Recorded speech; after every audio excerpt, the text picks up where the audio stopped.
It's time to fire this thing up.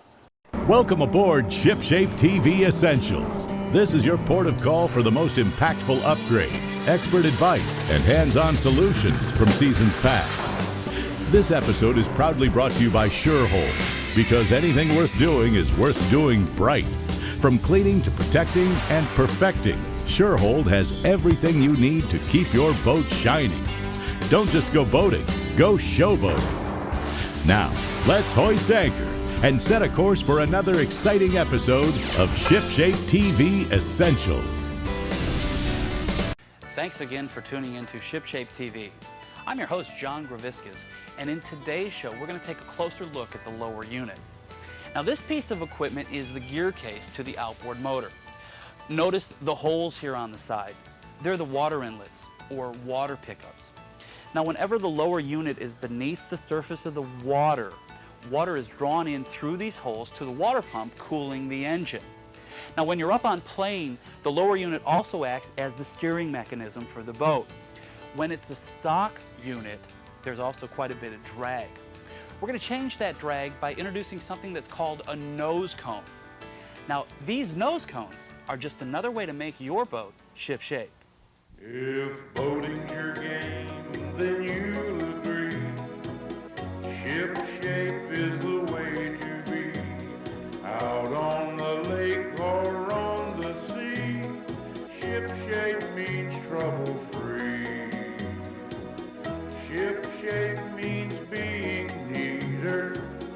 Ship shape makes boat work easier. Ship shape is the way to go. The ShipShape Boat Gear Show. ShipShape, America's favorite boat improvement show, is being brought to you in part by Cozy Cove Marina, the world's largest blackfin dealer, and by RPM Diesel Engine Company, so much more than an engine company, and by Boaterama, the Robin Hood of the boating business.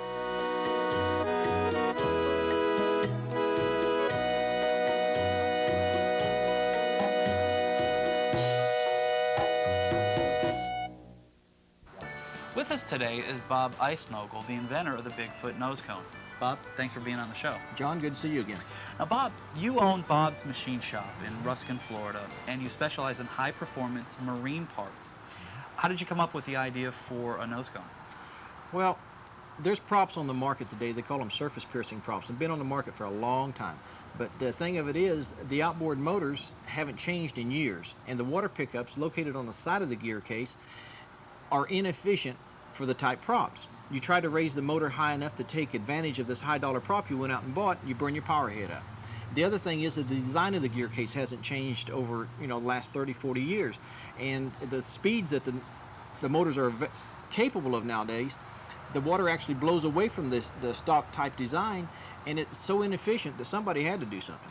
The gear case actually, when you're talking about speeds of 40 miles an hour or greater, adds drag to the boat. Tell us about that. Yes, sir. Well, the drag part comes from the depth of the gear case in the water. But what happens at about 40 miles an hour, whenever this gear case is running through the water, and it makes no difference whose it is, all brands really, they're basically the same diameter and same length. And when they're running through the water, and this is a phenomenon that starts at about 40 miles an hour, the water starts to separate from the gear case. And this is called prop slippage. It actually pushes out away from the inside of the prop, the inner part of the prop, and push out toward the outer ears. Now, the faster you go, the more this increases. And what it does, this prop slippage at about 70 miles an hour, if the boat is capable of that kind of speed, it's actually called detrimental prop burn. Now, what's that? Okay, detrimental prop burn is where even a stainless steel prop, under those type of conditions, 70 plus, right around there, will actually soften or anneal themselves in the cavitation, the ventilation, the exhaust of the motor, and so on. And after a period of time, the prop will actually, the pitch of it will actually change. It'll start opening up. It won't have the holding power of what it basically had to start with. And you'll gain RPM and you'll lose speed and all this. And the boat owner, he'll think that he's wearing his prop out, or that his, the motor's wearing out or whatever. But actually, all it is just the prop itself is actually opening up and not holding the water the way it originally was designed. Now, we're getting into some serious hydrodynamics here. Now, when you're talking about the flow around a stock unit, when you're getting into those speeds, you're not getting the same consistency of water to the prop. That's right. You're getting a more turbulent flow. That's right. To the prop, and that's what causes that. That's right. That The gear case actually opens up what's called an envelope, a hole in the water. It pushes the water away from the prop. Okay. And what we do with the nose cone, we make the gear case longer and change the frontal design, put a parabolic, a football type shape on it, which lets the water flow back into the prop much more efficient. That makes sense. Well, we're going to put one of these nose cones on our motor. Let's take a look. First thing we need to do is drop the lower unit, and there's one thing that I want to show you.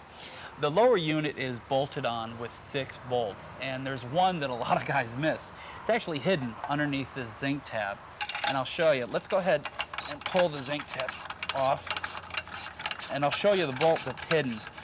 A lot of guys don't know about that. They, you know, they try to drop the lower unit to do you know, oil change or something like that, and they don't see it. What happens is, you know, they take the other bolts off and they start beating on it with a hammer or whatever, and they end up breaking the cavitation. yeah, they break it. And so let me show you this. This is the one you want to watch for. There you go. Okay, we're in good shape there. Here we go. Let's go ahead and take her inside. Bob, what do we do next? John, this is where we have to mark all of them so we know who the customer is and so on. He's actually going to take and put the customer's ID number in it, the date that it was done and so on. And that way the customer will get the same unit back that he sent in. That's a great idea. So Bob, we mark the lower unit with the customer name and date, and then we go ahead and sandblast it. Now, what kind of media do we use? This is an aluminum oxide, which it really creates a porous type area, as well as it removes all of the existing paint. Great. Well, we're going to take a look at that as soon as we come back from this break. Please stick around.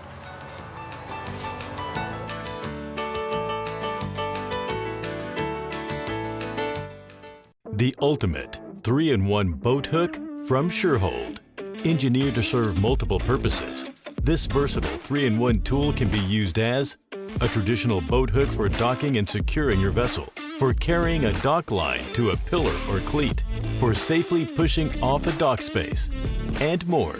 Compatible with all Surehold handles using the SureLock system, the Surehold boat hook is an essential tool for any successful boating adventure.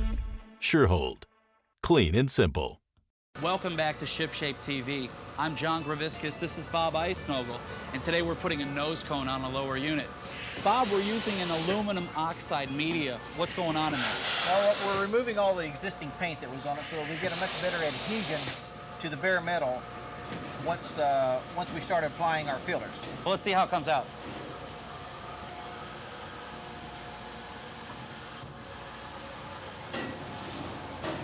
Bob, what do we do next? Okay, John, now to go over to the welding booth and the nose cone will be applied to it. Let's take a look. John, what we're doing here, we're getting the proper alignment of the nose cone to the prop shaft. Okay, now you're trying to get the point? The point of the nose cone to the center line of the prop shaft, and this will assure proper attitude when it's running through the water. It won't make the bow too high or the transom too high or make it run in circles or anything like that. Okay, so you've tacked the front of the nose cone onto the lower unit, you line it up, and then what do you do, tack it now up we'll a few more finish times? welding it. Yes, we'll put approximately 7 inches of weld on it, just tack weld. We won't solid weld it. Okay. And I'm sure in a few seconds you're going to explain why. But here we go. We're going to turn our eyes, but you guys can take a look. What do you do after the tack welds are done, Bob? Well, then it'll go back to the sandblaster just momentarily to knock the carbon and so on off of the welds, and then it goes out to the body shop. Okay, so that way you're not going to get into bonding when you're doing the next step. That's right.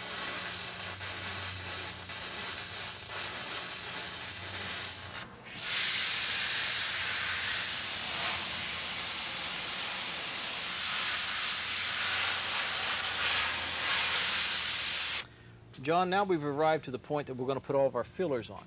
And what that'll do, we'll be able to contour and get our parabolic shape and all on, and to bring the cone in so that it gets the proper design for the best flow of the water.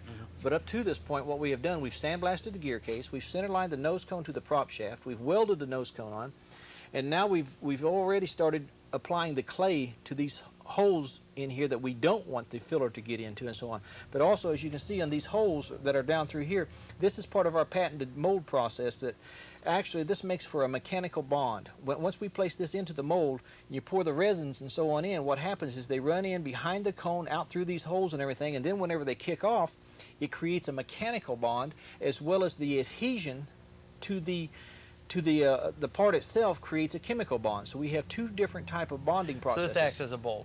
That's it. It's a fastener, a mechanical bonding and a chemical bonding. Okay. Now, Bob, what's this metal situation down here? This is a little piece that we put around where the oil fill hole is itself, so that once we remove this clay, once this is done and everything, you can get to the oil plug without the if you just put the resin across here and so on, like the water pressure would work on it and maybe eat it away. But by having this little bushing here, it allows the fill screw to come in and out without causing any deterioration of the nose cone itself. So this lower unit is ready to be... It's now ready to be put into the mold. Let's go ahead and do that. And I want to see how you fill this. Now, is there any trick here? Not really. Just drop it right down in there. Okay. Make sure it's down in there good. Now, I noticed that you have an area here for the skeg. A lot of lower units do have broken skegs. Yes. What do you guys do on that? Well, we have a lot of them that come in here that are broken off and so on, and we offer total replacement, parts and labor, for $55. Okay, that's very reasonable. Well, let's go ahead and see how we're going to fill this thing. If we're pouring in resin, isn't it going to leak out here? Yeah, but Hugh here is going to take care of this right now. He's got the clay. We clay this in. So he's actually making like a little seal. It's a dam. Yeah, it's literally a dam made out of the clay. He'll get that on there right real quick, and then no swearing on my show there, Bob. Okay, but that we're gonna fill this in, and just like that. And then we're gonna go ahead and now what is this is a patented process. Yes, and this is a formula that we came up with that they said wouldn't work. Like a lot of things they say they won't work, but this is our own formula that we use as a filler agent. Okay, now I know that. Well, let's go ahead and pour that. I know that a lot of manufacturers, actually all the manufacturers, you put a nose cone onto the engine, they still honor the warranty. That's a big point. Yes, sir. We're the only manufacturer in the world that actually is considered as a factory job. This is we're the only manufacturers in the world that we make our own nose cones and offer the total installation. Okay. And OMC and Mercury and Yamaha and people like this, they back us up because it's done here. Sure. We have control over it. They've approached you and they said, look, we're looking for faster boats and models. They've approached you on sometimes they have gear cases or motors that go on certain applications that they have overheating. Right. And they come to us to solve their problems for them. Okay. And it's not necessarily their motor. It's maybe the design of the boat where the motor was located in front of a lifting strake or something like that, and it creates a lot of turbulence to the conventional pickups, where our pickups are in a different location, and that takes care of the problem. Great. How long do we have to let this dry? Approximately 20 to 30 minutes. Okay, well, we're going to do that, and then we're going to get into the actual shaping of the nose cone. Now, once we've taken this out of the mold and so on, we start with this process here. We put a little bit more filler on it, and then finish it all off by hand using the air file DA grinder to get the proper contour and so on. And then, and from this stage, it goes into our painting process. So you go into like a primer? Yes, sir. We actually use 3 different types of paint. We use an etching primer, we use a primer, and then we use the finished paint, to the color of whatever it is that originally came in. But we do, and then of course in between each stage we sand it and properly prepare it. And then once this is done, it gets assembled, and in about 3 to 4 days, it's ready to go back out. We've got one completed. Let's go ahead and take a look. Bob, I love the way it came out. Thank you, John. This is nice. You were talking about you've lowered the water pickups on this thing. You've actually rerouted the way the water gets to the water pump. Tell me about that. Okay, what we've done now by placing this nose cone on here, the water comes in through these machined inlets here. They're not cast, they're machined so that you get a good equal flow every time. And what it does, it comes up through here, comes through this hose, and then goes back into the water pump impeller itself, which then delivers it to the engine. On this particular nose cone, we still left a couple of the holes open here because this is called the sportsman nose cone. It's used in real grassy areas and so on like that, and it's one of our more popular ones. It's about as foolproof as you can get. The more water inlets you have, the less chance of stoppage you got. Now, naturally, you want to maybe put one of these on a jack plate. If you were running normal, would this run in the water? No, sir. Okay. If this runs in the water, you don't need low water pickup. I understand. Well, right now we need to go to break, but you'll want to stick around because when we come back, Bob and I are going to actually test the difference between a stock lower unit and the modified one with the nose cone. Please, stick around.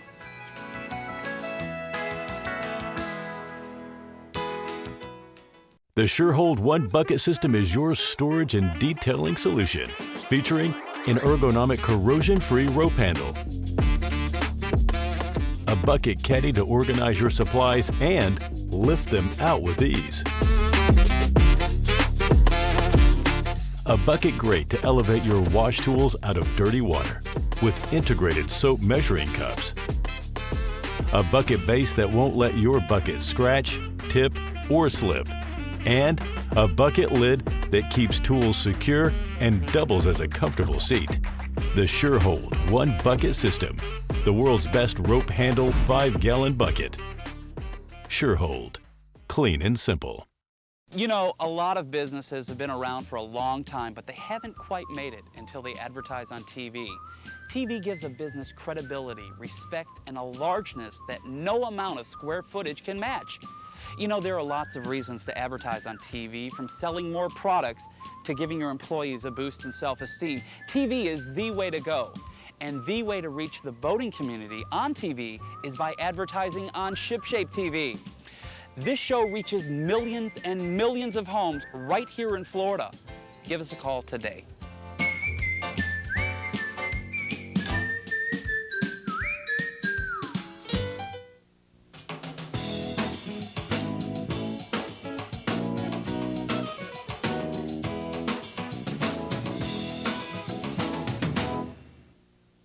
I'm at the Fort Lauderdale location of Boaterama with my good friend Carlos Ruiz. Carlos, good to see you. Same, John. It's party time. It's party time this week. Today we're going to take a look at the 26-foot Rendezvous party boat. This is a big, huge deck boat. Let's talk about it. John, it's rated for 13 persons. That's unbelievable to have that much room in a 26-foot boat to seat 13 people. And not only that, John, this is the boat that if you want to ski, you can ski. If you want to fish, you can fish. If you want to sleep, you can slip. Whatever you want to do on this type of boat. Absolutely. What I like about it is the accessibility. You can get into this boat from the water, from the transom, from the side, from the front. You've got tables on this boat. You've got coolers on this boat. You've got an AM/FM cassette on this boat. You've got a good time on this boat, Carlos, and you've got one heck of a special deal going on right now. Well, this boat is what they call the party boat, okay? And it comes in two sizes, 23-footers for the small family, okay, 26-footer for the big family. For the big family, or if you have a lot of friends, because let's face it, this boat's great for freshwater, it's great for the intercoastal, it's great for the bays, it's great for the saltwater. This is a party boat, but it's very versatile. It goes anywhere. And the good thing about it is it's a boat that is very stable, because you have your pontoons on the side, rides on a V-hull, so it's a stable boat that it won't be moving, especially for the ladies or the kids that, you know, they're concerned about the boat moving a lot. This boat is a very steady boat. It's a very nice boat. Well, you know, a lot of ladies want a pontoon boat because of the stability factor and the safety factor. This is the same principle. However, the difference between a pontoon boat and this deck boat is you can ski off of this boat. You can't ski off of a pontoon. You've got the speed for skiing. You can swim off of this boat. You can fish off of this boat. You can play off of this boat. But yet, if the sun gets a little bit too much, you've got a big, huge bimini top. Bimini top. Absolutely. Not only that, John, this is a boat that a lot of people said, well, it's only good for the intercoastal. No, it's not. This is a boat that you can go to the islands with. Absolutely. You can go up to Bimini. It's a very steady boat. It's a very nice riding boat. Absolutely. You know, a lot of people are talking about the cat boats and all that. You got the same technology here. Right. You know, you're looking at getting about the stability of twice the size with this type of boat, and it's just incredible. Let's talk about the fact that you have what kind of heads on this boat? Okay, you got a porta potty on it. Right. But a nice one that, you know, you can walk in and sit. You got your space, your door, your top, Absolutely. you know. Privacy. You've got a cover. You've got Privacy. on that thing, and that's a real important feature. You know, a lot of people are concerned about the sun. With the Bimini top, you can get out of it. With the privacy of the porta potty, you've got a lot of the amenities that people are looking for. You have And you really- guys offer it at an unbelievable price. What's that price again? Okay, we're gonna have a special this week, starting on our 23s for $59.95. That's unbelievable. Monthly payment, what does that equate to, Carlos? $2 to $210 a month. That's so inexpensive. You can really get your whole family together. And togetherness is what it's about. People are getting back to, hey, let's get our family together. It's a family this thing. This is something you can center around and go out and enjoy what you moved to Florida for. Real quick, how do we get to a Boaterama? Miami, Biscayne and 135th. We're in the Fort Lauderdale store on 441 in between Griffin and State Road 84. You've got the Pompano store, which is now open until Wednesdays 9. and Thursdays. Absolutely, and that's on Copans and Federal, just a little bit north of Copans. Right. And then the new grand opening Palm Beach store, which is in South Palm Beach on Federal Highway at Hyperlux. So Carlos, good to see you. Come down, see this boat. You'll be glad you did. See you next week.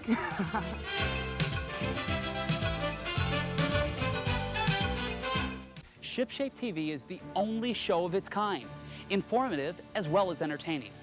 We're reaching millions and millions of homes right here in Florida, and your marine-related business can get involved. If you're the boss, call me. If you have a boss, have him call me at area code 561-626-1439.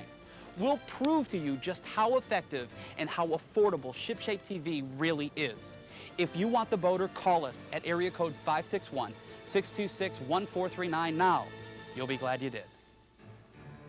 Don't neglect your non-skid fiberglass because it's too hard to wax. Waxing and protecting molded in non-skid has never been faster and easier thanks to Sure-Hol's soft dual-action polisher brush head and pro polish. This winning combination will quickly seal and protect your textured fiberglass. Now every square inch of your boat can be detailed like a pro. Whether you are waxing non-skid, cleaning carpets, or scrubbing teak, Sure-Hold has the perfect polisher brush head for every task. 3 brushes, 1 amazing polisher. Another answer from Sure-Hold Industries' clean and simple solutions for detailing all your toys.